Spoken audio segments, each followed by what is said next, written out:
Happy birthday to you. Happy birthday to you. Happy birthday to you. Happy birthday to you. Amen. Yavuze ngo nimugende mu mahanga yose muvuga ubutumwa bwiza bw'ubwami. Yego. Abemera bakizera mu babatize mu izina rya Data. Mu Kinyarwanda bavuga ngo ni iry'umwuka. Yego. Mu Kirundi tuvuga ngo ni rya mpemu yera. Iyo ni mission centrale. Niyo message nyamukuru en fait. Amen. Yes. Uko Yesu cyamuzanye yazanwe n'ibintu bitatu. Kurondera, gukiza, icyari cyarazimiye. Rero ubutumwa bwiza tuvuga ni kugira ngo abanyabyaha bahinduke. Amina amina. Ko muri kuririmba ngaho yahuye n'ibiki muri ubu Faransa? Turiko twivuga amazina y'Imana. Yagukuye hereza. Yagukuye. Yesu yaduhaye kumumenya. Aha. Yadukuye mu byaha. Yadukuye mu byaha. Iduha gakiza. Iduha gakiza. Idukura tubera umwami n'umukiza. Idukura mu gusoma inzagwa none dusigaye dusoma inzandiko. Cyane. Iza Paulo na Mose n'izindi zose. Cyane. Haleluya. Ya. Ubundi amazina yanyu mwitwa? Kare nivugiye ngo navuye kure mvuka ahantu kure none reba ahantu Imana igejeje. Ese wowe wenda basogokuruza bawe baba baragize uruhare mu kubaka nk'ibi? Nabandi ko ndabesha. Nukubera Imana. Twese no kubera Imana. Imana. Sinje gusa rero. Oya siwe wenyine. Ya. Ninayo sababu kubwa ya kumshukuru Mungu asubuhi hii ya leo kwa kuwa nina mchungaji wa kanisa la EPM Karumeli ambaye ni mchungaji Dorothée, ndiye mchungaji mkuu wa huduma pamoja na watumishi wa Mungu Grace kama mwinjilisti pamoja na ndugu Felix ambaye ni kiongozi mkuu wa Evangelize Le Monde TV pamoja na Emery kutoka nchi ya Belgium. Wapo hapa katika eneo hili la Tours ili waweze kuihubiri habari njema. Hakika ni wito ambao unayoonekana katika Mathayo sura ya 28 mstari wa 18 hadi 20, ambapo Yesu amesema enendeni duniani kote mkaihubiri habari njema. Atakayeamini abatiziwe katika jina la Baba na la Mwana na la Roho Mtakatifu. Kwa hiyo ninawashukuru watumishi ambao mmepokea wito ili mkaitangaze habari njema. Kwa njia yoyote lazima Yesu Kristo aweze kuhubiriwa. Tupo katika eneo hili la makumbusho la Tours tukiwa tukisherekea pia mwaka unayomalizika kanisa la Tours likiwepo hai kuanzia mwaka 2024 mpaka leo mwaka 2025. Ilikuwa tarehe 15 Novemba, tarehe 15 Novemba. Naamini ya kwamba mwakani mwaka 2026 pia tutasherekea sikukuu hiyo ambayo kanisa la EPM litakuwa limemaliza miaka miwili. Kwa hiyo inatoa wito kwa ndugu zetu waliopo katika nchi za Afrika, waliopo katika nchi za Ulaya, nchi za Asia, nchi za Umarekani pamoja na maeneo yoyote ya duniani, ili tukusanyike katika mlima huu wa Tours tukitangaza habari njema. Kwa hiyo naamini ya kwamba hii ilikuwa ni picha tu ya kuonyesha jinsi mkutano huo wa kusherekea kuzaliwa kwa kanisa, ambayo kwa Kiingereza ni birthday ya kanisa, ambao tunaweza hata kuimba. Natwe twarabwiwe ngo Tours bizamenyekane n'Uwiteka ari we Mana. Amen. Kandi ntago bizahagarira Tours, ni nayo misiyo. Tuzambuka tugere no hirya no hino. Amen. Bimenyekane ko Uwiteka ari we Mana, abazungu bamenye ko Uwiteka ari we Mana, bongere bibuke ko atari ubwenge bwabo bwabahaye kugera ku byo bagezeho, ahubwo ari Imana. C'est ça. Bo rero nka Evangelize Le Monde icyo twabifuriza, iyi ni katedrali ya Tours, ni inzu nini cyane ariko ndende mureba, kandi maze igihe kinini, imyaka myinshi cyane rwose, ibinyejana byinshi imeze gutya. Rero murabona ko abana b'abantu rwose barahambaye mu byo bakora.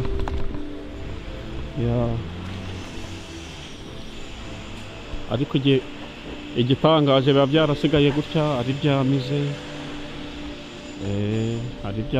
bikurura ba mukerarugendo gusa, kandi icyo gihe byubakwa Europe yari irimo ububyutse buhambaye kabisa bukomeye cyane, ariko byasigaye bimeze gutya. Aha rero ukaraza nyine baba barashyizeho ibintu bigenda bikwereka amateka y'uburyo byagiye byubakwa, ababyubaka byose nyine kera cyane. Urabona rwose ko abana b'abantu bahambaye mu by'ubwenge. Ariko ikindi nabonye bazwiho ni ukumenya kurinda amateka y'ibintu baba barubatse, ku buryo igihe cyose n'ibinyejana bizakurikiraho bigomba kuza bigasoma aya mateka ukuntu byagiye bigenda. Wenda nta mwanya uhagije dufite ngo tugende tubasomera cyangwa tugende tubereka, uretse wenda gufata amafoto gusa kugira ngo mwirebere nkuko natwe nyine turi kubireba. Ni ibintu bihambaye rwose.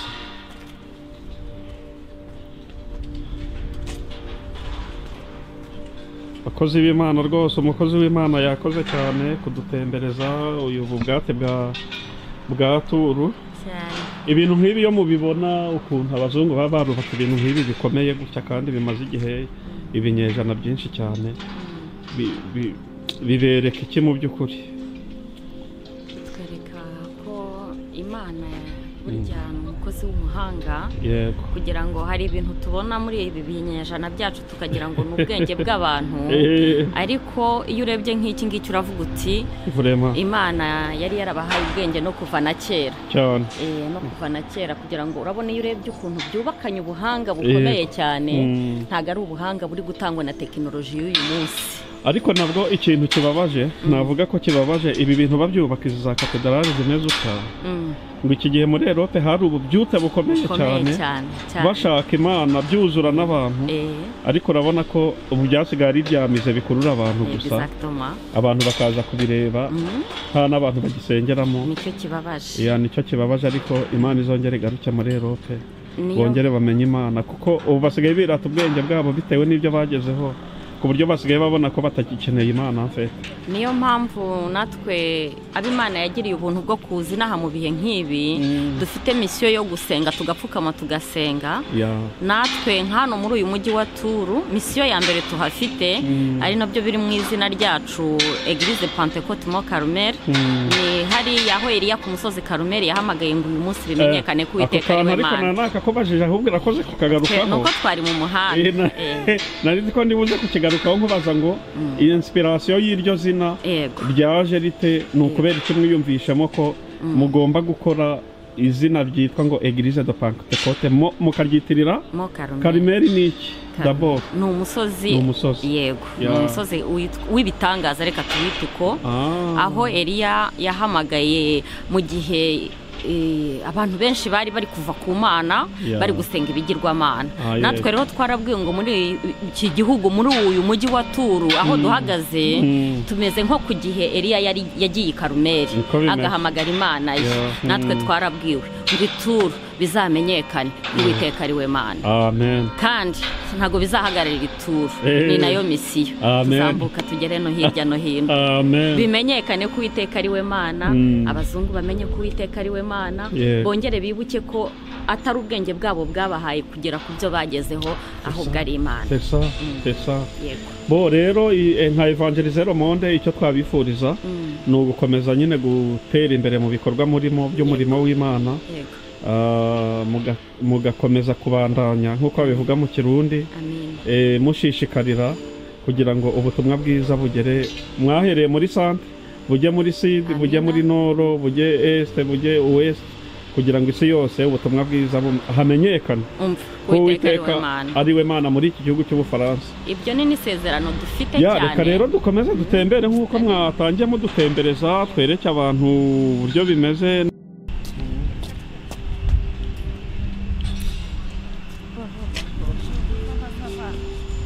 Umukozi w'Imana nawe akaba arahageze. uje gufatanya natwe uru rugendo.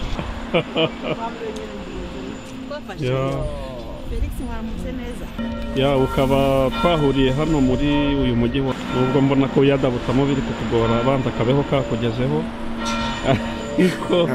ariko imbere ho mu mwuka urashyushye urakomeye kandi twagiranye ibihe byiza cyane.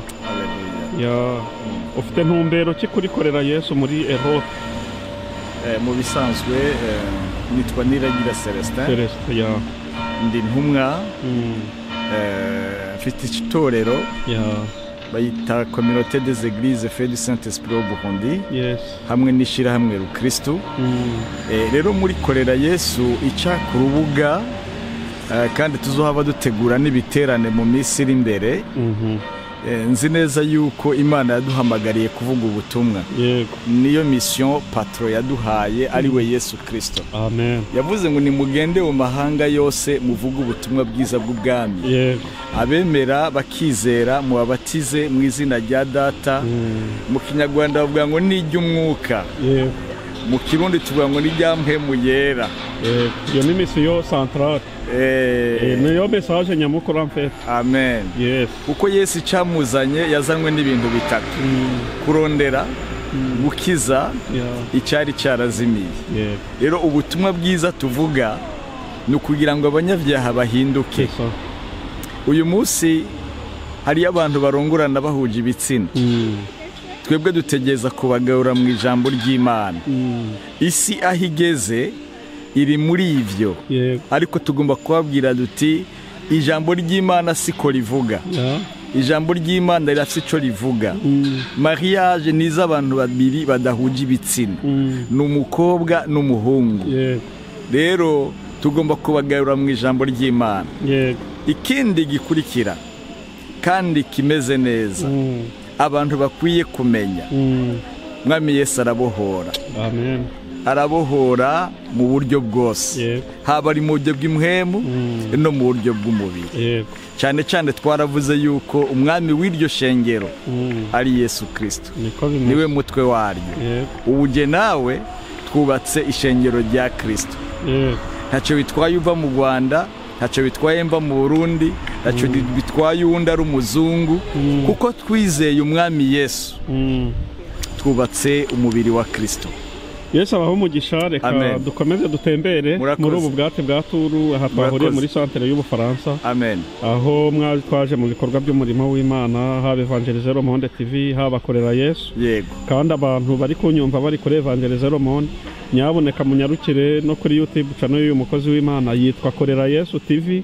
Mukore subscribe, mupartage les vidéos. Vraiment akunda kunyuzaho ijambo ry'Imana, ubuhamya, ibintu bihambaye cyane abantu bakenera kumva, bigafasha ubugingo bwacu, bugafasha umuntu wacu w'imbere. Rero Imana aramuhagurukije mu gihe nk'iki, iramuduha hano muri Europe kugira ngo dukomeze twamaze inkuru nziza y'ubwami bwa Kristo. Nabashishikariza rero iyo channel ndayibakundishije, ndaza gushyiraho link yayo munsi muri iyi channel y'iki kiganiro kugira ngo mukomeze nyine mukore subscribe kugira ngo dukomeze twagura umuryango mugari w'abana b'Imana. Aha mpuye n'akagurupe rero karimo karirimba ngo aho wankuye, aho wankuye.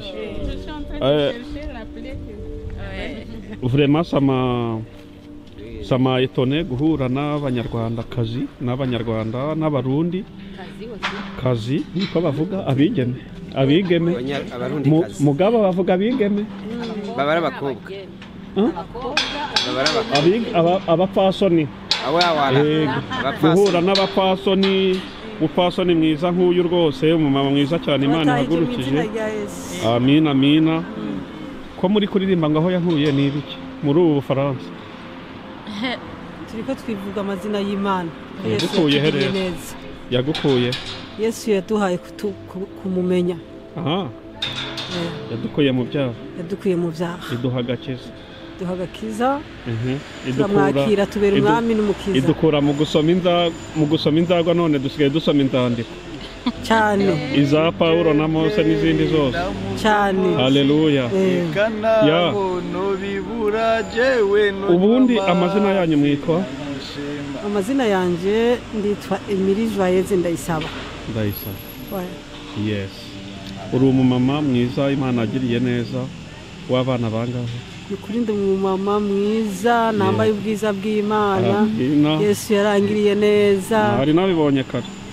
Yarampaye abana 4. Yego. Afise umukobwa umwe n'abahungu 3. Amen. Kandi bose bashima Yesu. Amen. Ukaba utuye mu gihugu cy'Ububirigi? Yego ndatuye mu gihugu cy'Ububirigi. None hano mu Bubirigi nako ubwo uri mu Bubirigi ariko wagize amahirwe yo gutembera kuko ahangaha turi ni bahita Ituru, ni muri centre y'Ubufaransa. Nibwo bwa mbere ugeze hano? Nibwo bwa mbere ngeze hano. Nari naje mu muhamagaro w'Imana. Naje mu ishengero irongowe n'umuvyeyi yitwa Dorothée umura duhagararanye. Amina. Yari yadutumiye kuza kuvuga ibyiza by'Imana. Yego. Kuwa gatandatu samedi twarakoranye, dimanche turakorana, turavuga ubutumwa bwiza, turanezerwa. Ni byiza cyane. Hari igihe Imana ihamagara Aburahamu ikamubwira ngo va iwanyu ujye mu gihugu nzakwereka kandi nzahaguhera umugisha. Ubundi mu nzozi zawe wari uzi ko umunsi umwe uziro turuva uhagaze muri centre y'Ubufaransa urimo uvuga ubutumwa? Oya. Sinigeze ndabimenya kandi sinigeze ndabisaba Imana. Yego. Ariko igihe kimwe twari ko turasenga, Imana irangenderera bimbwira ko hari igihe bizoba. Amen. Hari mu mwaka w'ibihumbi 2018 twari ko turasengera ahantu bita intara y'Uburundi bita mu Cibitoke. Yego. Twari ko turasenga Imana irazira bimbwira. Irampa n'ibimenyetso. Amen. Ndicara ndabiri. Ubundi se ko hari abantu bavuga ngo ariko ubundi ibyo bintu mamutubwira ngo Imana iravuga, ubundi kuko Imana iravuga? Ku bisanzwe Imana iravuga. Kandi ivugana n'uwari we wese. Yego. Ariko abantu bagira ubuntu bwo kumenya ko Imana ivuga. Ko Imana iri kuvuga. Ni baki. Uba abantu benshi ntibazi ko ariho. Uba abantu benshi ntibazi ko avuga. Uba abantu benshi ntibazi ko abakunda. Yewe nshuti yanjye icyo mukabimenya. Yes. Amen. Ati abantu benshi ntibazi ko ariho. Icyo ni icyambere. Mbese etape ya mbere yo kumenya Imana ni ukumenya ko iriho. Uba abantu benshi ntibazi ko iyiriho burya inavuga. Uba abantu benshi ntibazi ko inabakunda burya disi. Ariko ngo nshuti yanjye cyampa amahirwe ukabimenya. Ubu rero ni wowe Imana ihagurukije, nawe ni wowe Imana ihagurukije kugira ngo mubimenyeshe abantu. Kwa n'irindi jambo rivuga ngo bazayumvira batayibwira. Hari n'abantu batabizi nyine bakeneye kubimenya. Ariko Imana ibashoboze kandi bakomeze kugira ngo mube umuyoboro mwiza wo gukomeza kumenyesha abantu ko burya nabo igira ite ibakunda. Yes. Hano turi kumwe n'undi mama mwiza cyane nawe uri kudutembereza utuye muri ubu bwate bwa Tour. Uyu mujyi mumazemo imyaka ingahe? Mazemo imyaka myinshi. Nahageze muri 2001. 2001? Ubwo abantu b'Ituru babita abaturanjo. Turanjo. Turanjere. Ubu uri umuturanjo. Ndi umuturanjere. Uri umuturanjere. Ukaba uri umumama mwiza Imana agize gutya guhamagara iguha agakiza arangije kugabira n'umurimo. Nawe usengera muri Église de Pentecôte mu Carmel. Yego rwose. Église de Pentecôte mu Carmel mu Karamwiki. Ndi umuvugabutumwa bwiza bwa Yesu Kristo. Rwose. Imana ibaha umugisha cyane ahantu twahagiriye umugisha ukomeye cyane. Ni izihe nyungu ziri mu gukorera Imana? Donc gukorera Imana bibana mu izihe nyungu? Ayiwe nyinshi cyane. Biragutangaje. Cyane. Mari nyinshi sinabura uko mbivuga. Ati ntiwakagombye kububimbaza nkurikije inyungu mbibonamo. Amen. Nyinshi cyane. Yego. reka dukomeze dutembere mukomeze mudutembereze nk'uko mwabigambiriye ariko turi kumwe n'umupasiteri babita nubwo atari ubwa mbere wenda mwipresente kuri Evangelizero Monde. Ni Pasiteri Kwizera Gerard. Pasiteri Kwizera Gerard. Tukaba twahuriye muri uyu mujyi wa Tours aho mumaze iminsi mu gikorwa cy'umurimo w'Imana. Kare nivugiye ngo navuye kure mvuka ahantu kure none reba ahantu Imana igejeje. Ese wowe wenda basogokuruza bawe baba baragize uruhare mu kubaka nk'ibi bintu? Nabandi ko ndabesha. Nukubera Imana. Twese nukubera Imana. Imana. Sinje gusa rero. Oya siwe wenyine. Ya. Amen. Tubishimira Imana. Izi zose ni inyungu zo gukorera Imana. Yego. Niyo mpamvu twashishikara kugira ngo dukomeze tugeze ubutumwa bwiza bwa Yesu Kristo hafi na kure. Kugira ngo Imana ikomeze dukoreshe ibyo mutwara. Ni naryo sezerano Imana Yesu yabwiye abigishwa. Urabona ko abantu baturu rero bahagurukiye kudutembereza reka dukomeze dutembere. Kadutembere. Ariko mu by'ukuri Imana yacu igira neza. Oh, désolé. Peut-être moins de 16 €. Désolé. Vraiment non. Ya warutangiye uti ni na Yesu yabwiye abigishwa biwe yego ngo mugende kugeza ku mpera y'isi ndi kumwe namwe. Rero natwe turi muri iryo sezerano ku mpera y'isi kugeza aho isi vikagera turahagina kandi Yesu abana natwe. Twagiye tubana n'Imana. Ya ku mpera y'isi none wahereye i Burundi uza mu Rwanda za Kenya hose none mpaka no mu Bufaransa rwagati ngo twagezeyo mu bihugu bya Europe twagezeyo n'ahandi turacabandanya tugenda turi mu isezerano ry'Imana rero niko bimeze. Ya Yesu aguha umugisha. Murakoze cyane. Dukomeze dutembere uyu mujyi wa Tours. Komeza turebe ubwiza nyaburanga. Amen.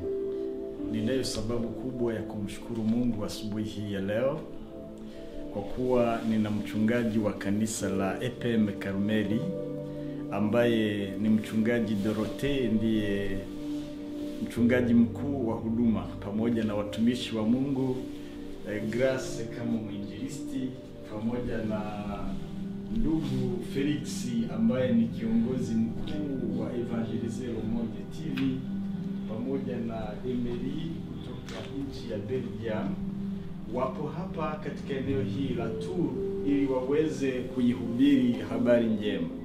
Hakika ni wito ambao unayoonekana katika Mathayo sura ya 28 mstari wa 18 hadi 20 ambapo Yesu amesema enendeni duniani kote mkaihubiri habari njema. Atakayeamini abatiziwe katika jina la Baba na la Mwana na la Roho Mtakatifu.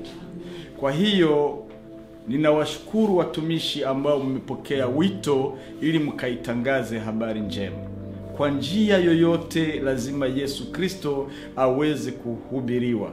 Tupo katika eneo hili la makumbusho la Tours tukiwa tukisherekea pia mwaka unayomalizika kanisa la Tours likiwepo hai kuanzia mwaka 2024 mpaka leo mwaka 2025. Ilikuwa tarehe 15 Novemba, tarehe 15 Novemba. Naamini ya kwamba mwakani mwaka 2026 pia tutasherekea sikukuu hiyo ambayo kanisa la EPM litakuwa limemaliza miaka miwili. Kwa hiyo inatoa wito kwa ndugu zetu waliopo katika nchi za Afrika, waliopo katika nchi za Ulaya, nchi za Asia, nchi za Umarekani pamoja na maeneo yoyote ya duniani ili tukusanyike katika mlima huu wa Tours tukitangaza habari njema. Kwa hiyo naamini ya kwamba hii ilikuwa ni picha tu ya kuonyesha jinsi mkutano huo wa kusherekea kuzaliwa kwa kanisa ambayo kwa Kiingereza ni birthday ya kanisa ambao tunaweza hata kuimba happy birthday to you, happy birthday to you, happy birthday to you, Happy birthday to you. How old are you now? One. How old are you now? One. How old are you now?